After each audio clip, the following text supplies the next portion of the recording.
आ सकता है। मैं आपको डिमोटिवेट करने के लिए वीडियो नहीं बना रहा हूँ, सिर्फ आपको रियलिटी बताना चाहता हूँ कि इस साल की रियलिटी क्या है, आपको क्या देखने मिल सकता है, कोई बड़ा डिसीजन। जी हाँ दोस्तों, तमिलनाडु की गवर्नमेंट ने रिक्वेस्ट करी है कि नीट को कैंसिल करा जाए 2020 के लिए, और मैं आपको बताना चाहता हूँ कि इसके पीछे उनका रीज़न क्या है, क्योंकि ये बहुत ही ज़्यादा वैलिड रीज़न है। इससे पहले कि आप उनको कोई हेट करे या फिर कोई ऐसा कमेंट करे कि जो आपको पूरी इन्फॉर्मेशन नहीं पता।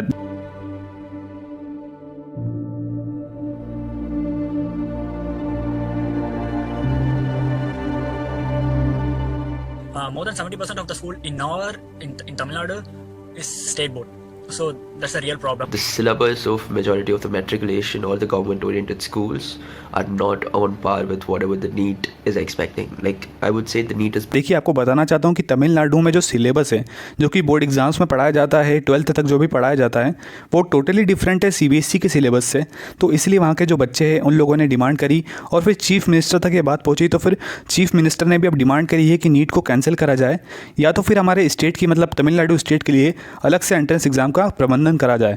मैं आपको बताना चाहता हूँ कि नीट की जो एग्ज़ाम होती है उसमें जो सिलेबस पूछा जाता है वो सीबीएसई बोर्ड एग्जाम्स के बेसिस पर पूछा जाता है, सीबीएसई के सिलेबस के बेसिस पर पूछा जाता है।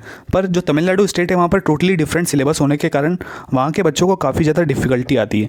मैं आपको बताना चाहता हूँ कि वहाँ पर जितनी भी एग्ज़ाम्स थी, मतलब जितनी भी एंट्रेंस एग्जाम्स थी, सारी स्क्रैप कर दी गई है इस साल के लिए। इसी के साथ साथ वहाँ पर 10th और 12th की एग्ज़ाम जो होती थी उससे भी स्क्रैप कर दिया गया है। और इनका जो अपोजिशन है ये भी है कि जो गरीब बच्चा है, जो कोचिंग इंस्टीट्यूट अफोर्ड नहीं कर सकता, जो इतनी महंगी पढ़ाई अफोर्ड नहीं कर सकता, वो लोग कैसे नीट के लिए प्रिपेयर करेंगे और कैसे कोचिंग इंस्टीट्यूट्स को इतना पैसा देंगे। तो इनका यही अपोजिशन है कि जो मिडिल क्लास बच्चा है, जो कि मतलब बिलोंग करता है थोड़ी पुअर फैमिली से, वो लोग कैसे अपना सिलेक्शन करा सकते हैं मेडिकल कॉलेज में और कैसे डॉक्टर बन सकते हैं। क्योंकि अगर उनके पास कोचिंग में पढ़ने के लिए फ़ीस ही नहीं होगी तो फिर वो लोग कैसे तैयारी करेंगे। तो इन लोगों ने इस अपोजिशन को ले करके ये रिक्वेस्ट करी है और देखते हैं कि अब क्या डिसीजन हो सकता है। मेरे को लग रहा है कि कोई बहुत बड़ा डिसीजन आ सकता है सामने, क्योंकि यार इस साल सिचुएशन थोड़ी बहुत ज़्यादा ख़राब हो चुकी है। 50,000 से ज़्यादा केसेस आप देख रहे हैं कि ऑलरेडी आ रहे हैं, और काफ़ी सारे स्टडीज़ के अकॉर्डिंग आपको बता चुका हूँ मैं ऑलरेडी प्रीवियस वीडियोज़ में भी कि ऑलरेडी लास्ट मतलब MIT की स्टडी के हिसाब से भी काफ़ी ज़्यादा केसेस बढ़ सकते हैं, 2 लाख से 2.5 लाख केसेस आ सकते हैं।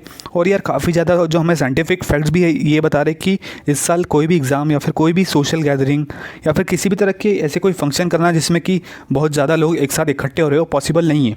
तो यार हर स्टेट अपनी अलग अलग एंट्रेंस एग्ज़ाम कराए और कुछ भी डिसीजन आ सकता है, हमें वेट करना होगा ऑफिशियल अनाउंसमेंट के लिए। थैंक यू वेरी मच ये वीडियो लास्ट तक देखने के लिए दोस्तों।